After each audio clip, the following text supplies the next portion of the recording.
Ndoa ni sadaka kwa wengine.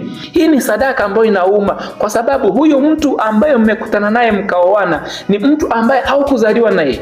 Kwa hiyo ana mapungufu yake, ana udhaifu wake. Kwa hiyo unatakiwa kumpenda kwa hali alivyo na kushikiliana kwa kupendana na kwa kusaidiana, hasa kwa kusameheana.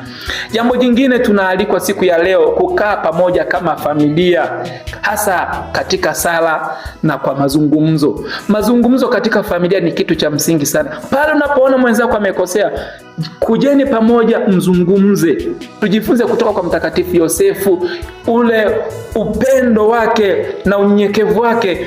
Haya yote sisi kama binadamu hatuwezi kuyatimiza kwa nguvu zetu wenyewe.